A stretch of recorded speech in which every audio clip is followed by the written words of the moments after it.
안녕하세요. 2021년 9월 14일입니다. 오늘은 일사라 녹음하는 날인데 12시 하기 전에 한 30분 녹음하려고 카메라 앞에 섰어요. 날씨는 가을 날씨지만 어제는 조금 날이 조금 덥다고 해야 되나요? 어제는 약간 좀 약하게 선풍기를 틀고 잤으니까요. 그리고 모기가 또 아주 난리더라고요. 넣어두었던, 그리고 다시 모기향을 사서 어제는 모기향을 2개나 피웠어요. 또 태풍이 올라오고 그러니까 계절을 참 확신할 수 없는 것 같아요. 계절만큼 확신할 수 없는. 하여튼 날씨 변덕에 조심하시기 바라고, 아시아 경제나 뉴스원 같은데 지금 유명 TV에 출연한 유명 공인중개사 말을 믿고 전세 계약했지만 70여 명 보증금 떼리기, 이런 얘기 나오네요. 제가 늘 이런 유튜브 올리고 방송 올리면서도 항상 말씀드리는 건 가짜들, 사이비들, 그리고 방송이 만들어준 전문가들한테 늘 조심하라, 이 얘기는 늘 말씀드렸습니다. 오히려 유튜브나 아니면 뭐 이런 개인 방송 같은 경우에 말 그대로 개인 방송이기 때문에 한 단계 접고 들어가죠. 그러니까 뭐 공신력이란 건 이미 별로. 그런데 종편, 공중파 이런데 어떻게 이제 섭외가 돼서 뭐 돈을 찔러줬던, 아니면 뭐 안면으로 했던, 뭘 했든 간에 그리고 뭐 단순히 운이 좋아서 그런 경우도 종종 있습니다. 그냥 방송을 만들려고 하는데 원래 섭외됐던 사람이 문제가 생겨서 안 되는 경우, 그러니까 방송이 안 되는 경우에 급하게 섭외하는 경우도 자주 우연적으로 하는 경우도 있습니다. 그리고 그냥 되게 우습게 되는 경우도 있어요. 그냥 건너 아는 사람 정도를 뭐 이렇게 작가의 뭐 누구 뭐 아는 이런 경우도 있고, 지나가다가 이렇게 봐서 뭐 그러고, 제일 많은 건 이전에 다른 방송에 잠깐 출연했던 그 작가나 제작진들이 그 인터넷 서치를 엄청 하거든요. 근데 대신 이런 서치라도 이런 건 하지만 그 사람의 신뢰도, 아니면 그 사람의 어떤 인간적인, 아니면은 뭐 또 혹은 실력적인 이런 부분에 대한 검증은 거의 안 합니다. 대략 뭐 인터넷에 나와 있는 것 정도, 그것도 뭐 할까 말까 해요. 별로 책임성이 없습니다. 제가 이제 뭐 특히 이제 경제방송, 아니면 경제방송도 아니지만 그냥 일반 방송에 부동산 관련된, 금융 관련된 부터 시작해서 뭐 변호사 좀 허접한 애들, 근데 와서 또 마치 되게 전문가인 양, 범죄 전문가인, 법률 전문가인, 아니 물론 그 전문적인 게 있죠, 변호사니까. 그렇지만은 자기가 경험하지 않고 또 그 전문적인 실력은 또 다르게 또 수련을 해야 되거든요. 또 그걸 또 자격이 있어야 되거든요. 그 외에도 뭐 특히 이제 경제라든가 범죄, 사회 이런 부분들, 부동산 이런, 특히 시청자들이 신뢰를 통해서 형성될 수 있는 부동산, 뭐 주식, 아니면 코인 이런 부분들, 거기다가 제가 아까 말씀드린 것처럼 범죄라든가 아니면 뭐 변호사 같이 이제 수임 이런 것들. 근데 이것이 방송 출연이 일종의 그 신뢰도를 높이는 그런 거여서, 저 뒤에 보시는 것처럼 저런 형태의 광고성 기사 같은 거, 저건 광고성 기사는 아닙니다. 저거는 경향신문에서 저를 일면 인터뷰하고 낸 거기 때문에 저건 광고성 기사가 아니죠. 근데 저런 비슷한, 그러니까 예를 들면 이런 거죠. 그 신문 자체가 일종의 돈을 받고, 어느 건설사의 돈을 받거나 아니면 그 영향력을 받아서 그 아파트 단지나 어떤 그 지역에 유리한 기사를 써준, 사실은 광고성 기사 이런 형태. 이런 것도 포함해서, 근데 그건 따로 떼어놓고 지금 특히 종편, 공중파 이런 데 나오는 패널들, 그 출연진들, 그리고 잠깐 지나가는 어떤 뭐 그런 사람들, 이제 잠깐 지나간 사람 아니라 하더라도 거기에 몇 마디 보태는 사람들, 그러니까 좀 신중하게 좀 섭외도 하고 최소한의 확인하는 데를 했어야 되는데, 결국은 이 사람, 이 전세 계약을 하는 사람들이 누굴 믿고 하느냐. 수많은 공인중개사들이 있지만 방송에 나왔다는 거 딱 보고 그거 믿고 계약을 했는데, 물론 이 세입자들의 잘못도 있습니다. 전적으로 우리나라 같은 경우는 공인중개사들의 어떤 전문성이 상당히 많이 떨어지고, 그리고 그 사람들은 그냥 중개만 해주고 나머지 문제가 생기면 자기가 또 법적으로 해야 돼요. 이게 상당히 큰 문제죠. 그러니까 부동산 중개 비용을 올리는 대신에 전적으로 책임을 지거나 아니면 법률적인 책임까지도 지는 이런 쪽으로 해야 되는데, 오히려 공인중개사를 다른 자영업, 이제 실업자 구제라든가 자영업 어떤 그것을 업을 만드는 그런 개념으로 국가에서 운영을 했기 때문에 공인중개사는 수십만 명이 있지만 신뢰할 수 있는 공인중개사는 그렇게 많지 않다. 그리고 비용도 어중간하다. 미국 같은 경우는 공인중개사가 비용을 많이 받지만 그 외에 여러 가지 컨설팅부터 법률적인 것이 다 해결해 주기 때문에 그 비용값을 한다. 오히려 우리는 이도저도 아니다. 그냥 이 계약서 좀 써주고 일종의 대소소 같은 형태죠. 너무 폄훼해서 미안합니다만은 우리 공인중개사들도 사실은 그런 부분에 대해서는 신중해야 됩니다. 물론 뭐 많은 공인중개사들이 자기의 직업의식 갖고 열심히 하겠지만은 까딱 잘못하면 요즘 전세금이 1억, 2억 넘어가죠. 그 이상 3, 4억 넘어가는 것도 있습니다. 서민들 그거 까딱하면 그 전 재산까지는 아니도 상당한 재산을 잃어버릴 수가 있어요. 그런 것을 그런 건 뭐 어떤 전세 보증 계약이라 이런 것들 통해 커버할 수 있지만, 특히 이런 TV 출연이라든가 이런 데를 믿고 했는데 결국 이런 문제가 되는. 그럼 이 방송사가 자기도 책임 없다고 해요. 프로그램 책임 없다고 해요. 그냥 끝난 거예요. 소송이 들어온다고 하지만 사실 뭐 소송에서 이길 수가 있겠습니까? 세입자들이 누가 믿으라고 했냐? 뭐 이렇게 얘기하면 끝나는 거죠. 그리고 여러 사건 사고라든가 탐사보도, 제가 계속 탐사보도 프로그램이라든가 아니면은 특히 이제 그 TV나 라디오에 나오는 사건 패널들의 그 비전문성이라든가 그런 부분을 계속 비난하고 공격하는 이유도 그겁니다. 물론 저도 욕을 먹습니다. 왜? 너는 잘났냐? 뭐 이런 식으로. 너는 뭐 경력도 별로 안 되고 이런 떠들어대니. 맞습니다. 그렇지만 제가 이렇게 떠들지 않으면은 그냥 믿고, 사건 사고 관련된 그냥 믿고 오히려 2, 3차 피해가 더 생길 수 있고, 그렇기 때문에 제가 욕을 먹는 한 있어도, 그리고 방송 출연하는 그런 애들, 허접한 애들한테 저를 따돌리고 뭐 왕따시키지만, 제가 그런 이유도, 제가 더더욱 비난하는 이유도 정신 좀 차려라. 제발 언행에 신중하고 사건 잘 분석에 신중하고, 과거 경력이나 아니면 그런 어떤 타이틀 갖고 잘 모르는 거 함부로 얘기하지 마라. 그런 걸 계속 얘기하는 것도 그럽니다.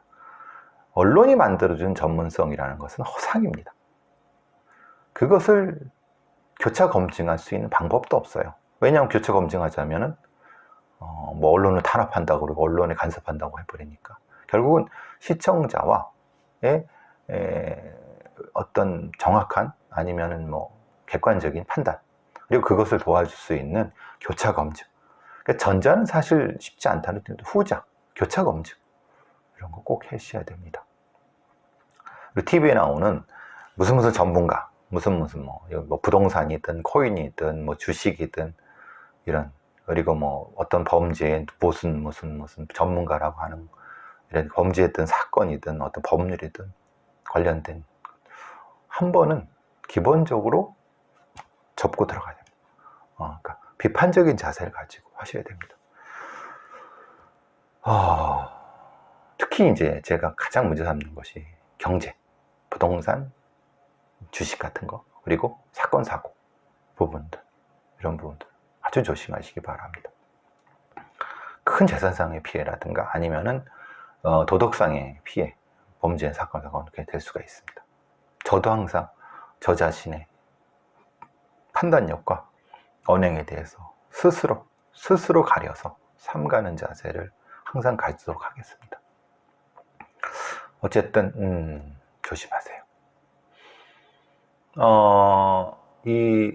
요즘 뭐 법률가들의 상담이라든가 이런 부분들, 특히 오창에 있는 이 여중생 사건 청조부터 시작해서 지금 뭐 군대 내 여자 부사관들, 아니면 여러 가지 직장 내 성적 괴롭힘 이런 부분들이 있는데, 그것을 제대로 뭐 상담하거나 할 수 있는 시스템이라든가 전문적인 전문가들이 아주 부족한 상태에서 AI 챗봇으로 범죄 상담을 하는 이런 쪽으로 개발이 서울대 이준환 교수 연구팀이 하고 있나 봐요. 왜 그러느냐? 이제 그런 거죠. 어떤 뭐 폭력 피해자나 성범죄 피해자나 추행 피해자 같은, 아니면 뭐 위계한 성적 괴롭힘이라 이런 거를 경찰에 가서 신고하거나 뭐 하면은 그 경찰이라는 애들이 능력도 없고 무능하고 사실 별로 관심도 없고 전문성도 없고 여청 수사관이라고 해봤자 지들 뭐. 근데 그러니까 그 피해자들이 가서 뭐 하게 되면 뭐 그런 거 갖고 오냐고 막 오히려 2, 3차 가해를 하거나 별거 아니지. 오히려 더 상처받고. 그러느니 차라리 일정의 AI 챗봇, 메타버스 기술을 활용해서 초기의 기초적인 형태의 상담을 먼저 하고, 기계를 상대로 하는 거니까 딱히 감정적인 문제가 생길 수 없고, 또 기계 부분이기 때문에 어떤 말도 좀 꺼리낌 없이 할 수 있는. 다만 여기에는 기록이 남지 말아야 된다. 가장 걸리는 게 그겁니다. 국민일보에 어떤 혐의로 AI 챗봇으로 범죄 상담을 한다고 이렇게 나와 있는데, 가장 문제가 여러 가지 면에서 이제 그 상담을 해주는 건 좋지만 이것에 대한 기록 관리. 그러니까 어쨌든 챗봇을 통해서 채팅이 이루어지고 그럼 그 데이터가 남아버리면은 나중에 이것이 피해자한테 문제가 될 수도 있고 그렇기 때문에 기본적으로 이 부분은 상담하는 내용은 바로 삭제하거나 아니면 적어도 그 데이터는 피해자, 그러니까 상담 원한 쪽이 요구하면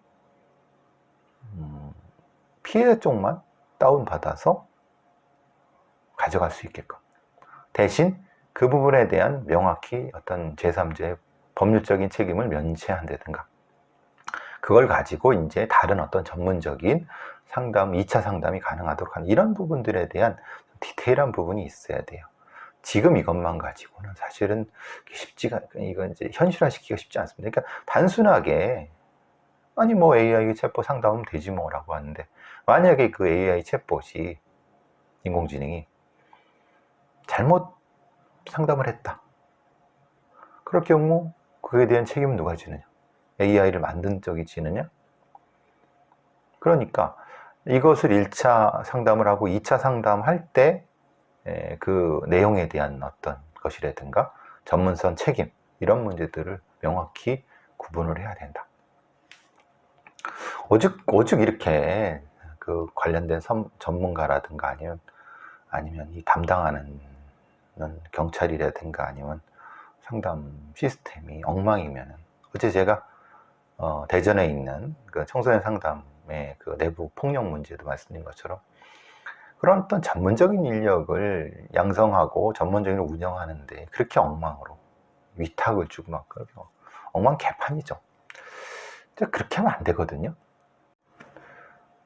말하자면은 그런 방식의 상담소 운영 같은 거라든가 성범죄 상담소든 청소년 상담소든 그 운영에 있어서의 전문성도 확보돼야 된다. 결국은 그렇게 못한다고 하면 AI의 챗봇이 기본적으로 도움이 좀 될 수 있다고 하면 그렇게 하는 것도 사실은 나쁘지 않다고 저는 봅니다. 글쎄요. 어떤 시도 자체로는 전 뭐 나쁘지 않다고 봅니다. AI 챗봇 같은 경우가. 어제 나온 뉴스 중에서 제 눈길을 끌었던 게 이제 그 뉴스핌이라고 하는 데에서 내년부터 경찰서장 성과평가에 직접 소통 반영한다라고. 경찰청에서는 경찰은 노조가 없습니다. 그러니까 직장 협의회 형태죠. 그게 소통 항목, 소통 노력도 항목에 신설한다. 그러니까 경찰서장이 그 경무관으로 올라갈 때는 하고 하면 또 승진 국가가 있잖아요. 그 중에 하나가 이제 경찰서장이 그 직장협의회의 말을 제대로 듣는가 이런 걸 반영한다고 하는 거예요. 그러니까 이제 경찰청은 2022년 경찰서장 성과평가를 위한 내부 직원들의 직무 만족도 조사에서 직격과의 소통 노력 항목을 신설하는 제도 개편을 추진하고 있다 라고 되어 있습니다. 현재는 경찰서장에 대한 치안 정업 성과 평가는 경찰서 실적과 책임지휘 역량 평가 10%. 그러니까 경찰서의 실적이 90%고 책임지휘 역량 평가가 10%예요. 그리고 책임지휘 역량 평가는 내부 만족도와 외부 치안 고객 만족도를 반영한다고 되어 있어요. 참 이런 거 들으면 생각이 많이 듭니다. 왜냐하면 당연히 모든 조직체에서, 특히 공무원 조직체에서 그 조직을 운영하는 사람의 실적이란 건 굉장히 중요합니다. 근데 그 실적이란 것 자체가 범위를 많이 잡았다? 이걸로 판단하면 사실은 이거는 위험하죠. 왜냐하면 범인을 많이 못 잡게 되면 승진을 못하니까 범인을 만들어서라도 잡아라. 실제로는 지금 범인을 확정할 수 없는데 빨리 확정해라. 어설픈 수사. 자기 임기 내에 빨리 사건을 만들어내는 수사. 그리고 미제 사건을 없애는 수사. 여러 가지 문제가 발생할 수 있다는 거예요. 그러니까 어떤 실적 평가라고 하는 것 자체를 질적으로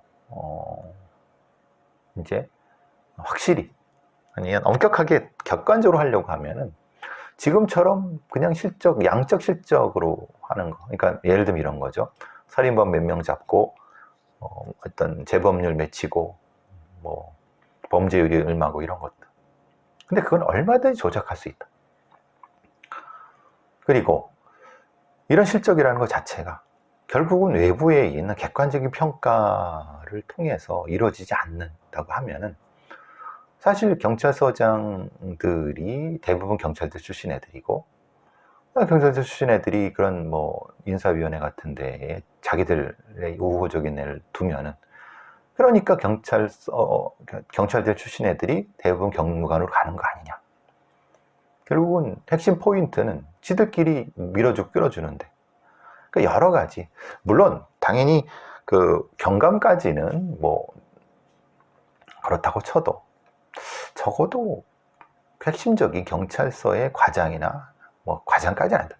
서장을 승진하는데 이런 식으로 양적 실적이라든가 지들끼리 결국 이것은 윗사람들의 그러니까 고위직들의 의사가 반영되는 것. 고위직의 의사라는 것은 경찰 내에 존재하는 기득권 세력들의 입김이 충분히 반영될 수밖에 없고 또 그렇게 반영될 수 있게끔 구조를 짜놓게 되면은 사실 경찰서 실적이랑 의미가 없다. 그 90이고 나머지 그 지휘 역량 평가 10% 중에서 만족도라고 하는 것도 생각해 보세요. 만족도라는 게 뭡니까? 만족도 중에서도 소통을 얼마나 잘했나. 사실 그러면 소통 점수를 잘 받기 위해서 직협하고 얘기를 얼마나 잘했는가. 얼마나 잘해야지 소통 몇 번 만나야 됩니까? 아니면 그들의 민원을 들어주는 겁니까? 들어주면 점수가 높아지는 겁니까? 그건 얼마든지 조작할 수 있다. 오히려 이게 줄 세우기, 인간적인 줄 세우기, 기득권의 어떤 선을 잡기 위한 어떤 것들, 이런 것들로 형이화될 수 있다. 그러니까 애들도, 경찰청의 수뇌부 애들도 모르지 않죠. 저는 경찰서장의 그 업무 평가, 성과 평가를 할 때 뭐 직협과의 소통도 그래요, 중요하죠. 근데 그보다 더 본질적으로 중요한 건 그 경찰서장이 실제로 그 실력이 막하면 거기에 경찰서장이 될 사람인지부터, 즉 경찰서 실적이라고 하는 어떤 업무평가의 핵심 90%부터 엄격하고 과학적으로 객관적으로 만들어내는 것, 그게 중요한 거지. 그냥 달랑 10%, 그 중에서도 소통은 그 중에서도 아주 일부예요. 그리고 그것은 조작하기가 너무 쉬워요. 줄 세우기도 쉽고 여론 형성에도 너무 쉽고. 이따위 것을 또 성과라고 경찰청에서는 또 내세우고, 그걸 또 이제 주요란 말씀 안 되죠. 윤석열이 메이저라는 참 어설프고 허술하고, 그러면서도 무식하고, 그러면서도 그렇게 운영이 돼, 경찰서라는 데가, 경찰이라는 데가.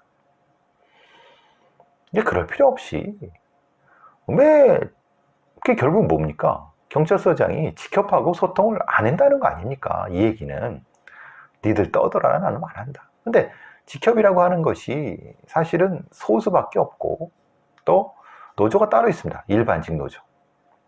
직협은 경찰들이지만 노조를 구성할 수 없는 사람들이라고 하면은, 실제로는 경찰관 노조를 만들든가, 아니면 노조는 없다 하더라도 기본적으로 이 경찰들의 복리후생을 외부적으로 책임질 수 있는 구조를 먼저 만든 후에 그거를 뭐 평가를 하든가 해야지, 엉뚱한 짓 하고 그냥 남의 다리 긁고 있는 겁니다. 사실 핵심은 그게 아니라 승진 체계에서 객관적이고 과학적인 형태의 평가 구조를 가지고 있느냐, 그것이 없으면 이 짓은 사실 헛짓거리다. 근데 또 지들 좋다고 또 이렇게 또 뭐 방송, 그러니까 뉴스 머리 흘리고 그러는데, 그 틀리지도 못한 것 같아요. 왜냐면 뉴스핌이라고 하는 신생 뉴스 통신사 정도밖에 써주지 않으니까, 써주지 않길 바랐나? 모르겠네. 김두관 지금 대선 예비 후보인가요? 경남 양산을 해, 김두관 의원이 폭행 갑질 칼부림 국세청 기강회의. 예전에 지금 윤석열의 오른팔이라고 윤대진 검사장의 형 윤우진 사건은 너무 유명하죠. 지금 수사받고 있고 뭐 지금 막 털고 있죠. 근데 왜 검찰 애들이, 아니면 검찰 애들이 특히 국세청의 간부들, 아니면 국세청의 고위 간부들과 유독 이렇게 짝짝꿍이 맞는 것 같냐? 뭔가 그들의 비리가 많이 있고, 지금 이것만 봐도 폭행부터 시작해서 별의별 일이 다 흉기 휘두르 난리 났는데,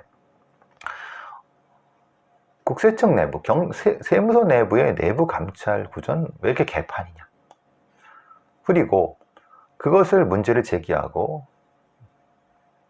이 기본적으로 압력을 좀 넣고, 아니면 그것을 이제 사정을 해야 되는 검찰에는 오히려 소 닭 보듯이, 그래서 이게 모종의 묵계가 있는 것이 아니냐, 국세청과 검찰청. 니들 뭐 이런 거 대충 봐줄게.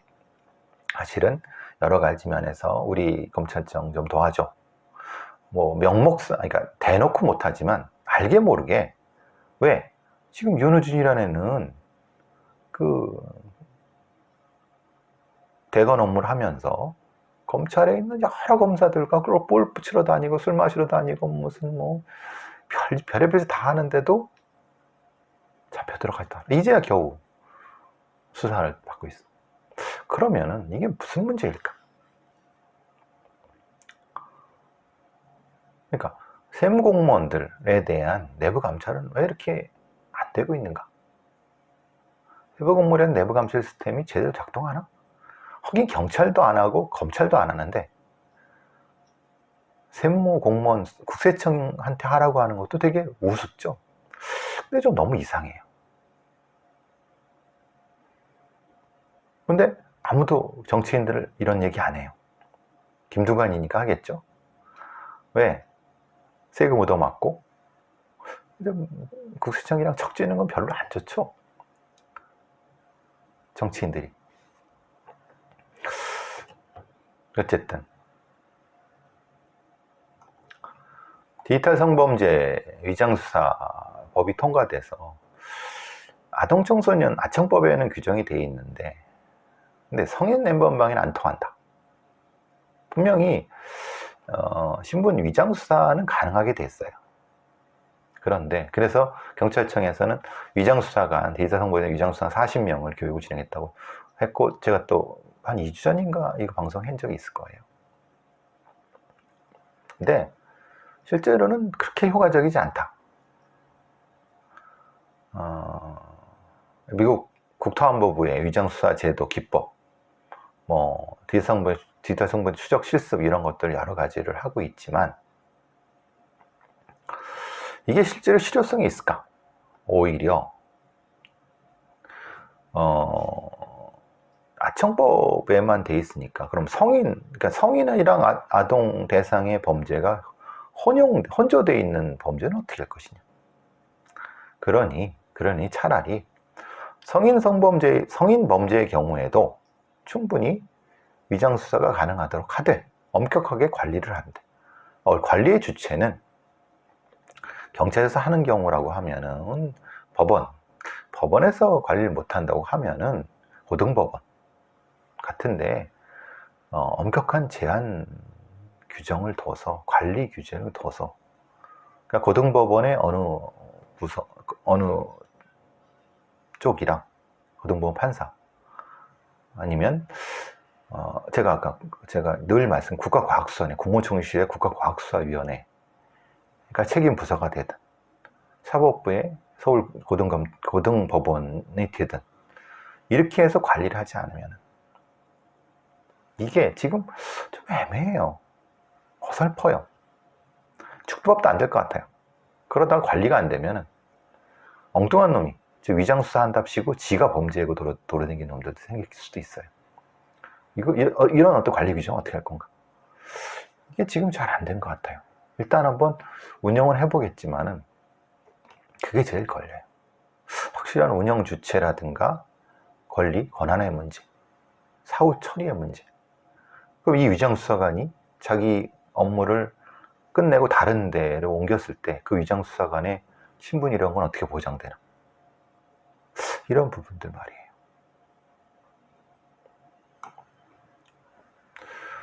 세계일보의 디지털 포렌식에 대한 얘기가 나오고 있어요. 디지털 시대. 한국 포렌식 학회라는 데가 있나 봐요. 여러분 아시는 것처럼 이제 수사에서 디지털 포렌식은 거의 뭐, 예전에는 형사들이 탐문하고 돌아다녔지만은 이제는 탐문 안 합니다. CCTV 찾아다니고 핸드폰, 그리고 뭐 SNS 찾고 이렇게 합니다. 그러니까 기본적으로 디지털 기기 용의자, 그리고 참고인들 디지털 기기를 확보하고, 지금 이제 뭐 기문 검사에 뭐 하드디스크에, 컴퓨터 하드디스크에 뭐 포렌식을 한다, 이런 것들이 이게 디지털 포렌식 영역입니다. 근데 이게 이제 포렌식 학회가 있고 또 이제 여기에 그 사법연수원 22기라고 하는 김영대 회장, 포렌식 학회 회장인데 이 사람은 검사 출신인가 봅니다. 그러니까 이런 디지털 포렌식 기법이 굉장히 중요하다. 뭐 이렇게 얘기를 하고 있고, 뭐 이건 뭐 누구도 부인하지 않죠. 그리고 디지털 포렌식 전문가 과정이라고 하는 것이 있나 봐요. 그게 이제 한국 포렌식 학회에서 하는 국내 유일의 디지털 포렌식 관련 공인 자격증이라고 합니다. 허익범 특검, 그 드루킹의 그 사람도 이런 자격증이 있나 봐요. 근데 어쨌든 문제는 이런 자격이라고 하는 것이 중요하고 기법이 중요하죠. 근데 제가 늘 말씀드리지 않습니까? 디지털 포렌식은 포렌식 기법도 중요하지만 체인 오브 커스터디, 그게 적법하고 절차적인 정당성을 갖으면서도 분석이 될 수 있게끔 하는 게 중요하다. 지금 여기서 나오는 거는 수사기관들이 얼마만큼 뭐 복구를 해냈느니, 뭐 이런 정교하게 해냈느니, 뭐 기술이 특화됐느니, 뭐 이런 것들에 대한 얘기를 합니다. 물론 당연히 그것도 중요합니다. 그러니까 지금 범죄자들이 영악하고 지금 소위 말하는 검사 애들 보세요. 한동훈이부터 지금 이런 누구야, 김우 아니면 손준성 이런 애들 싹 다 핸드폰 바꾸고 무슨 100만 원 술 접대 받은 애들도 잃어버리고 막 그랬다고 하죠. 아이폰은 비밀번호 제공 안 하면 못 열고. 그러니까 그것을 덮어쓰기라든가 아니면 삭제를 했을 경우 복구할 수 있는 기술에 대한 거 굉장히 중요합니다. 그런데 대신 디지털 포렌식의 한 영역은 복구의 기술의 영역이지만 또 한 영역은 체인 오브 커스터디, 즉 과정의 정당성, 적법성의 영역입니다. 그 부분도 역시 충분히 연구가 돼야 됩니다. 지금 논란이 되는 게 뭡니까? 너 왜 여기까지 영장이 제시가 됐는데 이 옆에 것까지 포렌식을 해? 그래서 그거에 대한 어떤 증거 능력이 있어 없어? 계속 법정에서 다퉈지고 있습니다. 그러면 포렌식이라는 것은 두 가지 영역이 있다. 단순히 기술적인 문제가 아니라 법적인, 과정적인 문제도 같이 해야 된다. 그 부분이 사실은 해야 되는데 여기에서는 디지털 파일 분석 증거 뭐 이런 얘기만 하고 체인 오브 커스터디 얘기를 안 하니까 좀 약간 부실한 언급 정도 되는 것 같아서 좀 그렇습니다만은, 그리고 지금 경찰이나 검찰이 하고 있는 디지털 포렌식의 체인 오브 커스터디 그리고 증거 무결성은 반드시 확보해야 된다. 얘들이 도대체 어디서 어떻게 했느냐. 지금 사실 정경심 교수의 그 뭐 컴퓨터를 어떻게 뭐 포렌식을 했는지 어떤 부분에 대해서 논란이 되고 다른 것도 많이 논란이 됩니다. 정경심 교수의 유무죄 부분은 제가 뭐 얘기할 문제는 아니고 어떤 형태의 증거물을 분석했을 때 그 무결성을 어떻게 확보할 것인가에 대한 부분, 이런 것들을 제대로 정의해 놓지 않으면 포렌식은 그냥 기술로 끝나는 건데 그 기술로 끝나는 게 얼마나 위험하다는 것을 우리가 다 알고 있었던 거였죠. 그래서 제가 계속 말씀드린 국가과학수사위원회로 일원화하고 객관성을 확보하고 뭐 이런 부분 기술을 확장시키고 거기에는 위장수사 부분 그리고 부검의 확보 부분 이런 것들을 다 한꺼번에 모아서 지금 수사기관에 있는 이런 부분들 관리가 안 되면은 안 된다. 저는 그런 얘기를 드리고 싶습니다.